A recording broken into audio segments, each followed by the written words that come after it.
Hello and welcome to the Ramblings of a 42-Year-Old Man. Chris Smith here with you today. Today we're going to do another book review. This one is going to be based on the book called Between Two Fires, which is a 2012 novel by Christopher Buehlman. Now, this one's pretty interesting. So Christopher Buehlman is a kind of a French history major out of college. I think he went to FSU here in Florida for French history.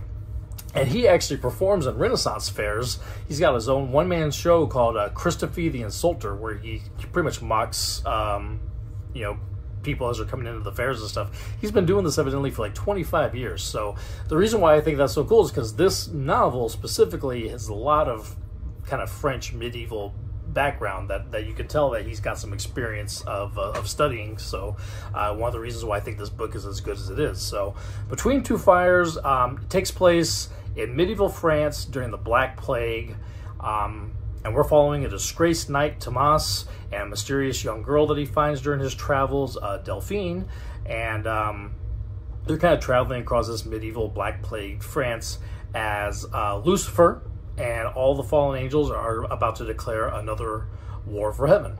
And so this mixes up a lot of medieval history with a lot of the religion and the spiritual thing that was kind of a huge part of that time. You know, the idea that the Crusades was around this time as well, the battle for Jerusalem, things like that.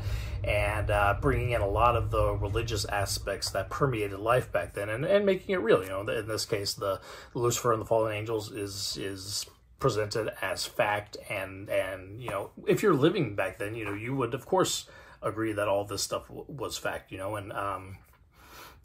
with my religious background, I enjoyed being able to see some of this as well, because it kind of asked that question of, why do these bad things happen? Why does God let these bad things happen? And the reasonings and the explanations and stuff are kind of in there, but it's just fun read. Just a lot of, like I said, his background with like the France, the history of France and stuff, I think really adds a lot of depth to the story. And so it's very engaging. It's really fun to watch, read Thomas and Delphine on their travels as they're journeying, their little trials and tribulations that they get into throughout. It's almost episodic. They go somewhere and this happens and they have to get past it. And then they get somewhere else and this happens. They got to get past it. And it builds and builds and builds. And finally, by the end of the book, they're literally participating in a battle against demons and fallen angels, and the good angels are coming down to help on their side. And there's a whole battle for heaven happening on the page. And it's pretty cool. I mean, there's even a section where they're traversing hell and they're having to get, find a way out of hell. And it's very, very engaging, very, very fun. It can be a little dark in places because it's, the medieval times is, there's some dark events that happen. But the character work between Thomas and Delphine really helps you kind of ground that in and really enjoy that quite a bit. If you think, I kind of was looking at just things that's like. So if you think of like Kingdom of Heaven meets The Witcher, sounds pretty interesting, right? Meets like Dante's Inferno, So you got your Kingdom of Heaven because it's kind of that setting, that medieval, this kind of Crusades, Dark Ages, medieval setting. But then you got The Witcher because you got all these little journeys and all these little trials that they go through. And it kind of reminds me of like episodes of The Witcher or, The Witcher video game, little side quests that you would take. And there's always some sort of little supernatural thing that would pop up in every one of these battles. You either end up fighting some sort of a demon or fairy or angel or something at every one of these little stops.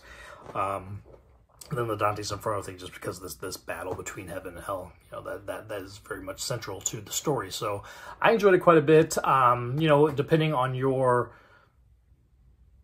thoughts on religion, and for some people it may take too many liberties with some of the thoughts of the good angels versus the bad angels and stuff like that. But for me, I was able to really enjoy it. It definitely doesn't go against any of my religious beliefs. I've just reaffirmed quite a few of them. Honestly, I'm sure many people out there, whether you're religious or not, have thought, God, why would these bad things that happen in the world, why does he allow them? And there's This book offers some answers to that. And, I have my own thoughts about that as well, and many people do. But it's, very fun to kind of think about and have brought up. And when I first started reading, just thought it was going to be kind of a fun story, but there's a lot of depth to it. So very enjoyable. Again, it's called Between Two Fires. This book's been out for about, over 10 years, but I caught, I'm looking at Twitter and I see like hashtag horror novels. I'm seeing all these like lists of people's favorite horror novels. This one came up quite a bit, so that's why I checked it out. So I enjoyed it. It's Christopher Buehlman was the author. Between Two Fires is the book. I listened to it from my my audiobook library, but I am quite sure you can find that in many, many places if anybody's interested in checking that out. A lot of fun if you do. So that is Between Two Fires. Another book review. I thank you all for listening. We'll have some more movie reviews come up in the future. Plenty of book reviews as well coming up. So thank you for listening. I hope you'll continue to do so, and we'll talk again later. Bye.